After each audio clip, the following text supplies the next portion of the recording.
கல்லின் சிறப்புகள். வேண்டிய வரம் தரும் மரகத லிங்கம்.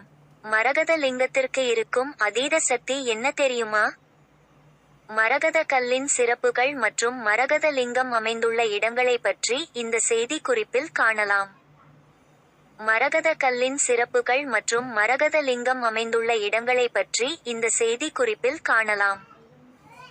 சென்னை அண்டத்தில் உள்ளதெல்லாம் பிண்டத்தில் உள்ளது என்பது சித்தர்களின் வாக்கு. இந்த ஒரு வாக்கியத்திலேயே பல சாஸ்திர ரகசியங்களை ஒழித்து வைத்திருக்கிறார்கள். ஆகாயத்தில் இருப்பவைகள் பூமியில் இருப்பவைகளோடு தொடர்பு படுத்தப்பட்டுள்ளது.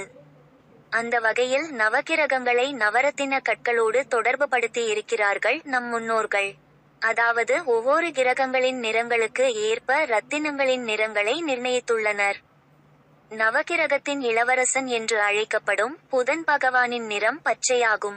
அதேபோல் நவரத்தின கற்களில் மரகதம் என்று ரிஷிகள் வகுத்துள்ளனர். இந்த மரகத கல்லினால் செய்யப்பட்ட சிவ ஆலயங்களை வழிபாடு செய்தால் மனதில் நினைத்த காரியம் நடக்கும் என சொல்லப்பட்டுள்ளது.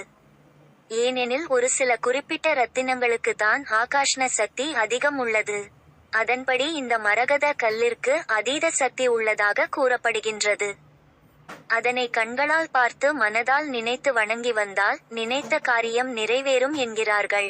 மேலும் உத்தியோக உயர்வு, தொழில் விருத்தி, ஆரோக்கியம், பதவி உயர்வு என பல உயர்வுகளை பெரும் யோகம் கிடைக்கும் என ஜோதிட ரீதியாகவும் சொல்லப்படுகிறது. குறிப்பாக இந்திரன் மரகத லிங்கத்தை வழிபட்டதாக புராணங்கள் கூறுகின்றது. மேலும் மரகத கல்லினால் செய்யப்பட்ட சிவ ஆலயங்கள் 7 உள்ளது. மரகத லிங்கம் அமைந்துள்ள கோவில்கள்.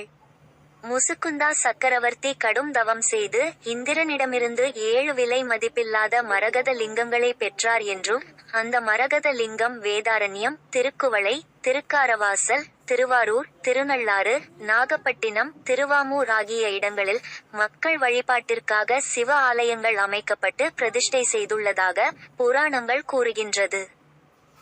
அதிலும் குறிப்பாக ராமநாதபுரத்தில் உள்ள உத்திரகோசை மங்கையில் இருக்கும் சிவன் கோவிலில் 6 அடி உயரமுள்ள நடராஜர் மரகத சிலை மிகவும் பிரசித்தி பெற்றதாக உள்ளது. இந்த நடராஜர் சிலைக்கு வருடம் முழுவதும் சந்தனத்தினால் அலங்கரிக்கப்பட்டிருக்கும். ஏனெனில் மரகதம் மிகவும் மென்மையான கல்லாகும். இதற்கு அதிக ஒளியை தாங்கும் சக்தி கிடையாது என்பதால் சந்தன காப்பு சாத்தப்பட்டிருக்கும். இந்த சந்தனத்தை பூசிக்கொள்வதால் பல மருத்துவ பலன்களும் கிடைக்கும் என்றும் நம்பப்படுகிறது. மேலும் மதுரை மீனாட்சி அம்மனின் சிலையும் மரகத கற்களால் செய்யப்பட்டது என்பது குறிப்பிடத்தக்கது. அதனால் தான் இக்கோவிலின் அதிக அதிர்வலைகளை பெற்றுள்ளது என கூறப்படுகிறது.